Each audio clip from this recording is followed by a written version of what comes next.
आप सबका शुक्रगुजार हूँ यहाँ पे तशरीफ़ लाने का। देखें जी, दो तीन बड़े इम्पोर्टेंट इश्यूज़ हैं। सबसे बड़ा तो आज जो तबाही पाकिस्तान में हुई, मैं उस पर बाद में आता हूँ, लेकिन मैं ज़रा जो सुबह सिंध हाई कोर्ट में हुआ है मैं उसके बारे में आपको सबको ब्रीफ करना चाहता हूँ। जो रवैया हमारे साथ तहरीक इंसाफ के जो 9 MNAs कराची के हैं उनके साथ जो अपनाया जा रहा है। देखें जी, जो पिटिशन डाली गई जिस पे हमने ये हमारे वकील ने और हमने हमारी पोजीशन थी कि जनाब वाला हमने जब इस्तीफ़ा दिया था तो हमें ये कहा गया, लिख के भेजा गया कि जी सामने आके दें वरना नहीं मानेंगे। और जिन साहब ने इस्तीफ़ा कबूल किया 11 अप्रैल का दिया हुआ, वो स्पीकर खुद 16 अप्रैल को बने थे, तो वो पैसे पहले की चीज़ें कैसे कबूल कर रहे थे। कासिम सूरी वाले आपने माने नहीं जब वो स्पीकर थे, बाद में आपने नहीं माने, लेटर लिखा कि आप सामने आए, हम नहीं गए। जब आ गई बात ऑपोजिशन लीडर बनाने की, इस्तीफे हम इसलिए दे रहे थे जैसे हमने पंजाब और KPK में हुकूमतें कुर्बान करके दी ताकि इलेक्शन हो, और हम नेशनल असेंबली का भी इलेक्शन चाह रहे थे, क्योंकि दुनिया में ये एक प्रैक्टिस है कि अगर कोई भी हुकूमत को वोट ऑफ कॉन्फिडेंस के से हटाया जाता है तो दूसरी हुकूमत फौरन मैंडेट लेती है। और ऐसी कौन सी चीज़ की थी इमरान खान साहब ने, कौन से उनके ऊपर कोई करप्शन का स्कैंडल था या कौन सा गलत काम किया था जिसकी वजह से वोट ऑफ नो कॉन्फिडेंस आया। ये वो रजीम चेंज वाली बात है, वो हम आपसे उसके ऊपर अभी डिस्कस करता हूँ। तो जनाब, पंजाब हाई कोर्ट ने स्टे कर दिया, बलूचिस्तान हाई कोर्ट ने कासिम सूरी साहब की पिटीशन स्टे कर दिया, इस्लामाबाद हाई कोर्ट में जहां हमारे 3 MNA उन्होंने भी स्टे कर दिया, और ये जो कराची का जो चीफ जस्टिस हैं सिंध हाई कोर्ट के, उन्होंने कहा परसों कि जी जो डेट है हियरिंग की पिटीशन एक्सेप्ट करके वो 21 मार्च है। तो भैया 16 मार्च को तो इलेक्शन है, तो आप 21 मार्च को में स्टे देंगे। तो हमारे वकला ने फिर अर्जेंट पिटीशन दाखिल कराई, अर्जेंट हियरिंग की। वो अर्जेंट हियरिंग की आज जब सुबह हियरिंग हुई तो ऑनरेबल चीफ जस्टिस साहब ने फरमाया कि मैं 15 तारीख को सुनूंगा। बैलेट पेपर छप जाएंगे, पैसे खर्च हो जाएंगे, मईशत में पैसे हैं नहीं। अभी इलेक्शन कमीशन का बयान आया, कितने 30 अरब रुपए चाहिए उनको KPK और पंजाब में हुकूमत कराने के लिए। इधर आओ, तो आप उसमें आपने कराची के इलेक्शन कराने के लिए कितने चाहिए। फिर उनसे जब बहस की गई वकला ने, तो उन्होंने कहा अच्छा मैं 10 कर देता हूँ, 10 करके 7 तारीख उन्होंने कर दी। या तो हमने उनसे क्या, आप डिसमिस कर देना, अगर आपको नहीं सुननी हम सुप्रीम कोर्ट में चले जाते हैं, आप डिसमिस कर दें हमारी पिटीशन। लेकिन मैं ये बताना चाहता हूँ पूरे पाकिस्तान को कि सूबा सिंध में हम इस चीज से डील करते हैं। जज साहब बात सुनने को भी ऑनरेबल तैयार नहीं थे, तो ऐसे मुंह करके उन्होंने दीवार पे देखना शुरू कर दिया।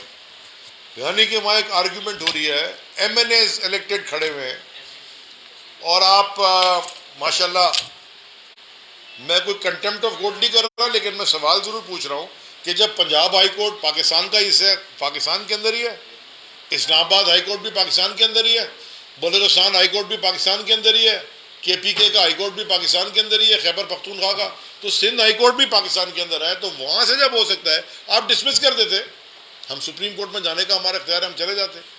लेकिन वो जब फैसला आ गया, प्रेसिडेंट सेट हो गया कानून में जिसे कहते हैं, आप उस पर फैसला दें, आप सुनना ही नहीं चाहते, आप आर्ग्यूमेंट ही नहीं सुनना चाहते। एक बड़ा मुझे इसके ऊपर तशवीश है।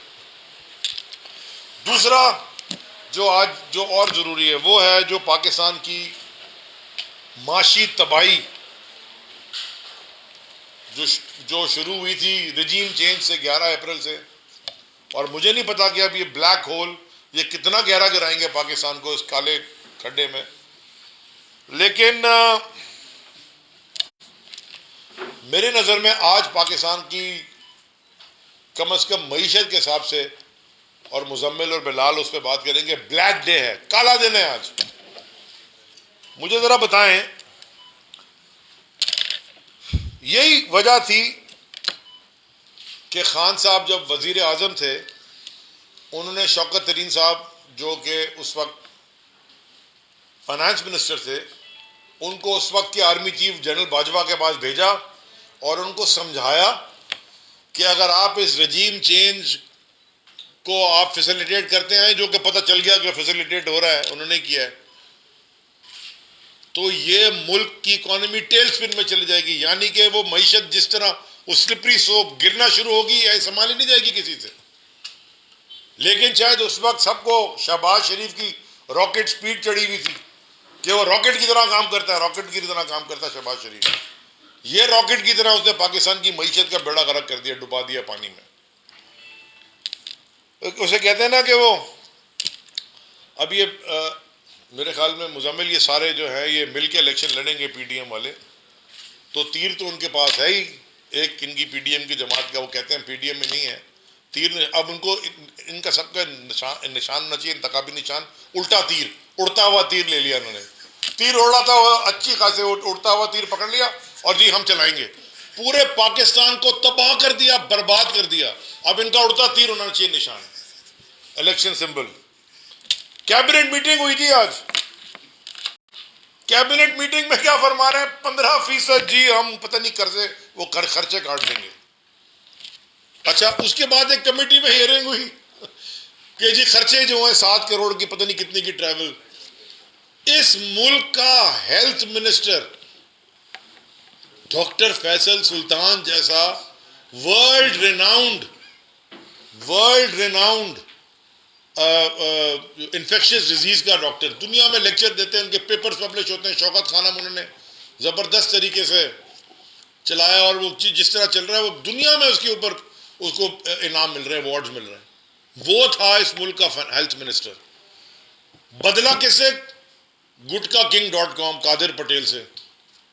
अब कादिर पटेल साहब ने 1 करोड़ रुपए खर्च किए ट्रैवलिंग में। भाई क्या ट्रैवलिंग कर रहे हो तुम, किधर गए हो, तुमने किया क्या है? किमाड़ी में ये सारे मीडिया वाले भाई मेरे बैठे हुए हैं। जब हमारी हुकूमत में एक इंसिडेंट हुआ था, उस इंसिडेंट में कोई गैसेस से कोई 10 लोगों की वफात हो गई थी। सारा पड़ गया जी, वो सोयाबीन के जहाज में से धुआं निकल आया। मैं और वो उस वक्त एसपीएम महमूद मौलवी, हम सोयाबीन के, मैं अस्थमा का पेशेंट हूं, अभी भी मेरी जेब में पंप पड़ा होगा। मैं सोयाबीन के जहाज में चढ़ गया रात को 2 बजे। मैंने कहा यार मैं अस्थमा का पेशेंट हूं, सोयाबीन से क्या कोई हो गया। वो जहाज यहां से गया और फिर पोर्ट कासर में उतरा। सोयाबीन के अंदर जहाज में जो 200 लेबर काम कर रही थी स्टीवरडोर की, उनमें से किसी की वफात नहीं हुई। ये फरमा रहे थे, बड़ा उन्होंने शोर हंगामा डाला। अभी 19 लोगों की वफात हो गई केमाड़ी में। मैंने उस वक्त कहा था, मैं आपको दोबारा कह रहा हूं, ये एक दुनिया भर में हमने देखा है कि जहां पे लैंड रिक्लेम किया जाता है, नीचे कचरा होता है, सुवेज और कचरा के साथ एक गैस का कंबशन होता है, H2S कहलाते हैं, हाइड्रोजन सल्फाइड, और वो हैवियर देन एयर है, यानी कि हवा से भारी है। जब वो निकलती है कहीं से लीक करती है, एस्थमा के पेशेंट्स को वो फेटल है। कोई सिर्फ गूगल ही कर ले इसको, सिर्फ गूगल पे लिख लें आप। दुनिया में हमने देखा ये, वो बंद कर देते हैं पूरा इलाका, पाइप डाल के वो गैस को निकाल लेते हैं। हमारे यहाँ वो करने के बजाय सोयाबीन पे था, अब कौन से बीन पे लगा रहे हो? अब तुम भैंस के आगे बीन बजा रहे हो, लोगों के बेचारे इंतकाल कर गए वहां। तो ये कादिर पटेल साहब 1 करोड़ रुपए कहां खर्च कर रहे थे। और दूसरी और मजे की बात, इनकी पार्टी के सरबराह, क्या नाम है उसका, कौन सा, जरदारी, हाँ छोटा जूनियर जरदारी बिलावल, वो हाफ सेंचुरी मुकम्मल कर चुके हैं मौसूफ पूरी दुनिया में घूमने की। उनका हिसाब कोई नहीं दे रहा कि उन्होंने कितने खर्चे किए। 11 ट्रिप तो वो अमेरिका के लगा के आए। अचीव उन्होंने क्या किया? एक IMF की डील तो क्लोज नहीं हो रही आपसे। बॉस आपका शहबाज शरीफ है और फॉरेन ऑफिस का खर्चा बताया ही नहीं है, इसमें से निकाल दिया है। और ये 15% रिडक्शन में फॉरेन ऑफिस के कुछ ट्रैवलिंग का पता नहीं है। प्राइम मिनिस्टर का जहाज लेके वो ऐसे घूम रहा है जैसे कि वो पता नहीं फिर कहता है जी मैंने अपनी जेब से खर्चा किया है। तुम अपनी जेब से प्राइम मिनिस्टर के जहाज का खर्चा कर रहे हो। अच्छा, जरा फिर जो सुनने में आया कि 2.5 अरब रुपए खर्च किए हैं, वो तुम्हारा तो जस्टिफाई नहीं करा तुम्हारी एसेट और इनकम से वो 2.5 अरब रुपए के खर्चे।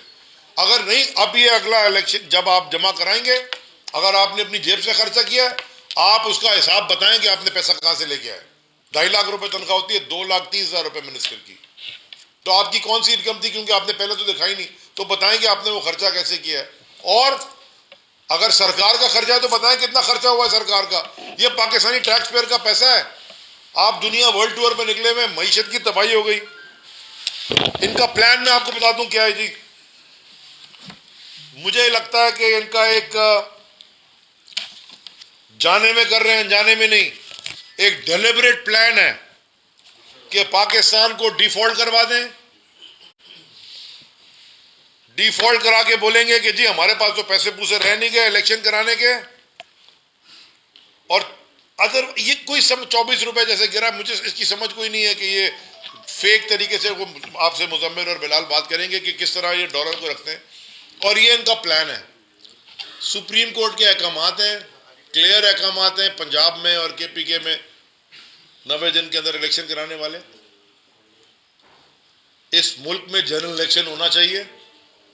और मैं आपको ये बताता हूं जाते जाते कि पाकिस्तान की तारीख में दुनिया में सबसे 25% इस वक्त गंदम महंगी है पाकिस्तान में। ये कभी नहीं हुआ। We are growing, we'd growing nation. Pakistan की तारीख, जो बिजली में, पेट्रोल डीजल में जो बुरहान अभी आने लगा है, मैंने आपसे परसों भी प्रेस कॉन्फ्रेंस में कहा, मैं पिछले 2 महीने से कह रहा हूं, फ्यूल और फूड राइट्स, हंगामा आ रही होगी खाने पे और पेट्रोल और डीजल के ऊपर इस मुल्क में। ये दूर नहीं रह गया दिन।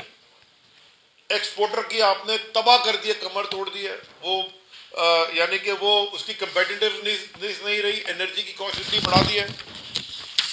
और आखिरी बात मैं ये कहना चाहता हूं कि ये जो ठेकेदार थे, जाली ठेकेदार, कब्जा माफिया ठेकेदार, मुस्तकिल कौमी मुसीबत, मजबूर कौमी मूवमेंट, जो एक हमारे साथ हमारे इत्तेहादी थे, 2-2 रुपए की तेल की कीमत में तूफान बर्पा करते थे, कई डॉलर ऊपर जो जाए, एक हंगामा मचाते थे। ये इनको ऐसा सांप कौन सा सूंघ गया कि इनकी जुबान नहीं खुल रही मईशत पे। ये बिलावल यहां से गुजरा था, पता नहीं लेके महंगाई मार्च, वो महंगाई मार्च वहां तक पहुंच गया, 380 400 SSU के जवान लेके और सारों को जबरदस्ती करा के। वो किधर गया? उसके मुंह से बात नहीं निकल रही महंगाई पे। मैं आपको बताऊं, पता नहीं, Ishaq Dar should be arrested, गिरफ्तार होना चाहिए उसको, जो तबाही उसने की है इधर। जो ये इस वक्त लोग पैसा कमा रहे होंगे ना इसके अंदर फ्लक्चुएशन में, ये सिंध का जो सूबा है बिलावल, देखे पाकिस्तान में ना कभी कोई कहते हैं ना कि पाकिस्तान में, मैंने भी आपसे कहा पाकिस्तान वो मुल्क है लेकिन जहां पे कभी कोई भूखा नहीं, भूख से कोई नहीं मरा। मैं आज आपको, जो सिंध है, सूबा सिंध, वो पाकिस्तान का हिस्सा है।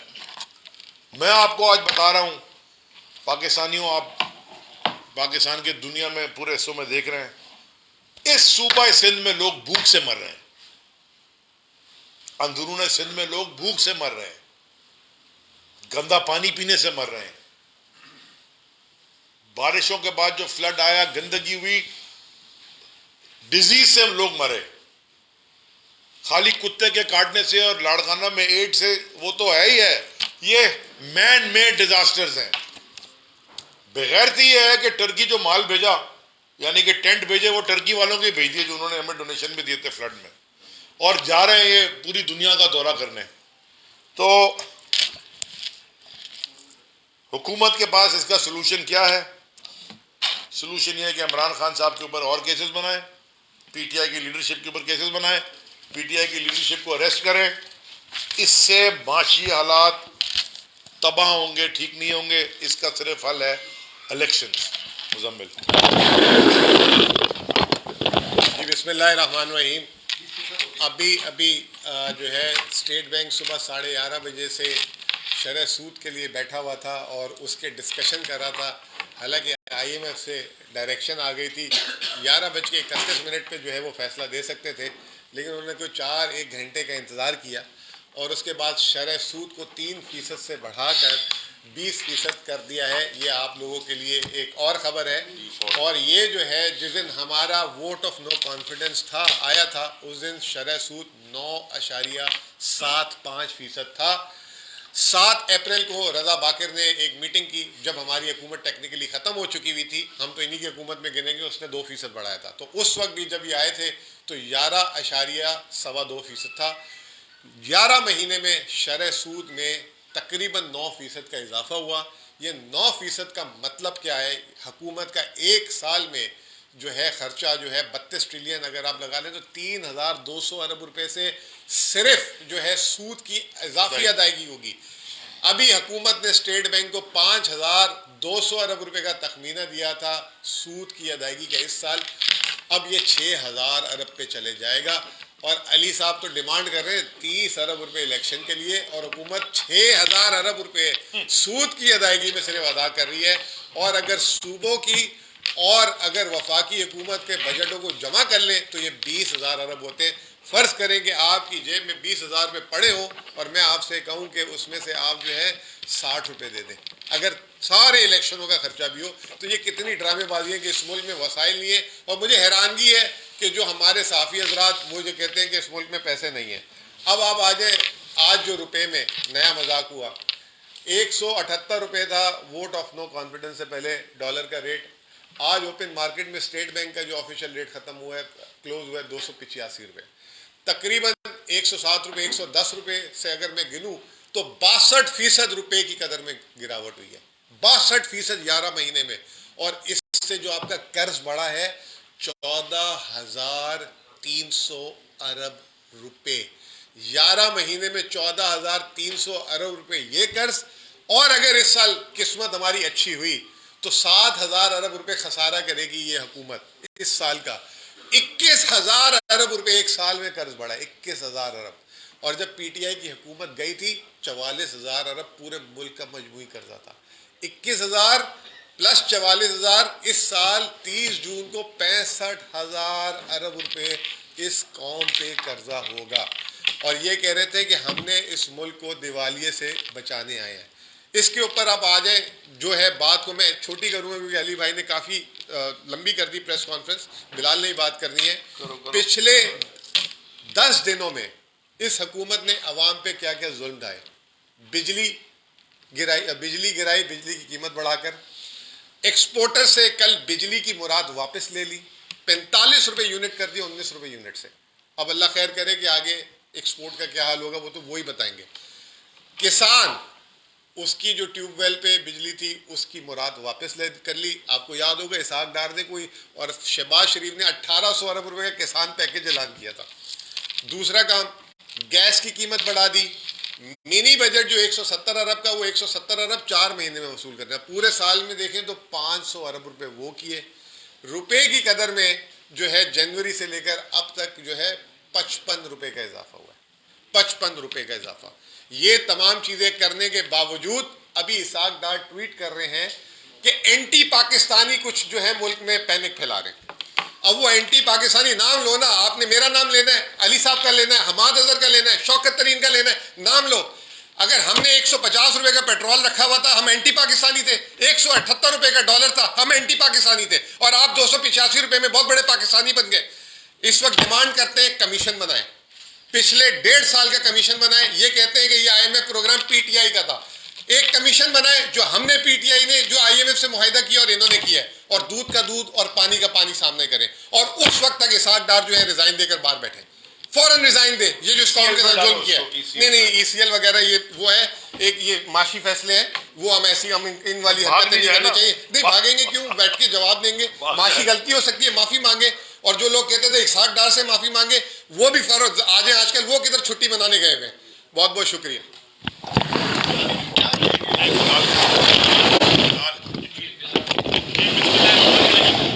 काफ़ी डिटेल में आपको अजीज़ भाई और मुजम्मिल ने चीज़ें बता दी।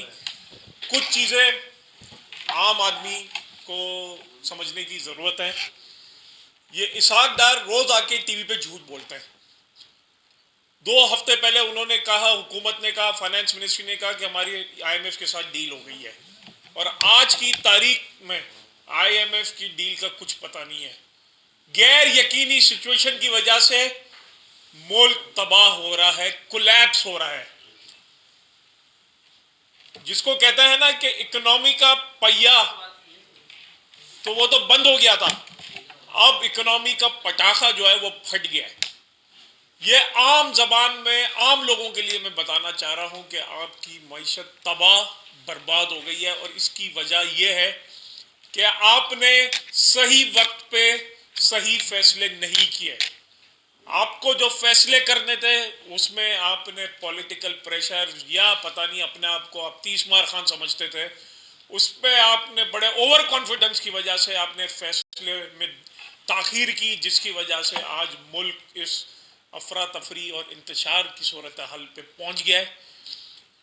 अभी आपको मुजम्मिल ने काफ़ी चीज़ें बताई। मैं आम आदमी को बताता हूं कि जो यूटिलिटी स्टोर पे घी मिलता था सब्सिडी का, उस पे 1 किलो पे 115 रुपए बढ़ा दिए गए 1 किलो पे घी पे। ये अभी थोड़ी देर पहले की बात है। सब मार्केट में और फाइनेंशियल मार्केट्स के जो एनालिस्ट थे वो 2% एक्सपेक्ट कर रहे थे, जो सर्वे बता रहा था। इन्होंने IMF की एक और कंडीशन मान के 3% इंटरेस्ट रेट बढ़ा दिया, जिससे आपका बिजनेस करने का, कारोबार करने की जो कीमत है वो और बढ़ जाएगी, कॉस्ट ऑफ कैपिटल बढ़ जाएगी और आपकी इंडस्ट्री तबाह हो जाएगी। जो बिजली पे इन्होंने कल सब्सिडीज खत्म किए हैं, जो जीरो रेटेड सेक्टर्स थे जो हमारी हुकूमत दे रही थी, आज एप्टमा, all Pakistan textile manufacturer association ने अखबारों में इतने बड़े बड़े ऐड दिए हैं, और उन्होंने लिखा है हिस्टोरिक ब्लंडर, यानी तारीख का सबसे बड़ा ब्लंडर।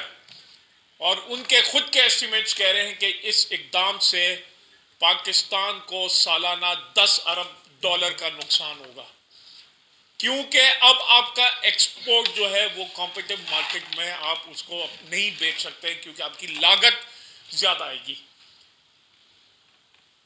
इसहाक डार जवाब दें कि इन्होंने आर्टिफिशियल तरीके से डॉलर को क्यों मैनेज किया था। ये इन्होंने 1908 में भी किया था, 2013 और 2018 तक भी किया, और आज वापस ये किया। तीसरी बार इसहाक डार, मुजम्मिल भाई ये गलती नहीं है, ये जानबूझ के वो वापस है ना चीजें दोहराई जा रही हैं, और इसमें कौन से वेस्टेड इंटरेस्ट हैं कि जिन्होंने इसमें पैसा कमाया है। 275 का डॉलर 260 पे लेकर आए, और आज 260 का 285 हो गया, और ओपन मार्केट में 310 में भी डॉलर अवेलेबल नहीं है। ये वो हालात हैं कि जिसकी वजह से अब एक आम आदमी, जिसको कहता है ना कि इनफ इज इनफ, अब ये आम आदमी अब बर्दाश्त नहीं कर सकता। और जिस तरह अली जैदी ने कहा कि अगर आपको इस कियोस से, इससे निकलना है, तो एक ही हल है कि आप फौरन आम इंतखाबात इस मुल्क में अनाउंस करें, वरना और कोई हल नहीं है। कोई पॉलिटिकल विल, कोई पॉलिटिकल प्लान इनके पास नहीं है। एक और चीज मैं बताता जाऊं कि एक और नंबर्स आए हैं आज। आपका फरवरी 2023 में आपका एक्सपोर्ट $50 करोड़ से कम हो गया है। पिछले साल से 19% आपका एक्सपोर्ट गिर चुका है, और ये कहते हैं हमने इंपोर्ट बिल रोक दिया, इंपोर्ट का बिल कम हो गया। जब आपने इंपोर्ट सब कुछ बंद ही कर दिया, जब आपने LCM को नहीं खोल रहे, जब रॉ मटेरियल नहीं आ रहा, तो जाहिर है आपका इंपोर्ट का बिल तो कम होना ही है। आप सब कुछ बंद कर दे तो इंपोर्ट का बिल जीरो आ जाएगा। तेल मंगवाना छोड़ दें, आपका जीरो हो जाएगा, लेकिन मुल्क तबाह हो जाएगा। जिस तरह मैंने कल कहा था कि इनको मुल्क से कुछ नहीं लेना देना, इनका बस ये है कि इनके नैब के केसेस माफ हो जाएं, इनकी जो दौलत है उसको सिक्योरिटी मिल जाए, और इनके सारे केसेस माफ हो जाए, और ये फिर वापस डील करके इस मुल्क से चले जाएं। तो इस मुल्क के लिए जो वाहिद उम्मीद है, जो रोशनी की जो उम्मीद है, वो इमरान खान और पाकिस्तान तहरीक इंसाफ है। दोनों हजरात वशी हालात का बेहतर होना बता रहे हैं कि तबाह है और मुल्क दिवालिया बल्कि हो चुका है। तो इसमें जो है वो सियासी अदब इस्तेहकाम का भी एक किरदार होता है। नहीं समझते कि पाकिस्तान तरीके इंसाफ की जो मुसलसिल सियासी माहौल को जो एक गरम रखा हुआ है पीटीआई ने, उसके भी मईशत पर असरात पड़े हैं। एक लाइन का जवाब दे। तो उसके भी असरात पड़े हैं। एक ये, और दूसरा ये कि अगर इलेक्शन हो भी जाता है आपके कहने पर, तो क्या जादू की छड़ी है, आप कैसे बेहतर करेंगे चीजों? देखिए, हम तो अकेले थे ना। 3.5 साल जितने लॉन्ग मार्च हुए, जितना आदम इस्तेकाम पे लाया, हमने तो टीवी में आके रोना धोना नहीं किया। कोविड भी आया उसके बीच में, इंडिया ने भी हमला किया हम पे, तारीखी हमें खसारा भी छोड़ के गए, हमने मैनेज किया। ये 11 महीने में हमने तो सारा काम पीसफुली किया। दूसरा, कल खान साहब ने खुद बता दिया कि वो हफ्ते वाले दिन आगे क्या स्टेप्स लेंगे मईशत के। आप कल उनकी प्रेस कॉन्फ्रेंस का इंतजार करें हफ्ते वाले दिन।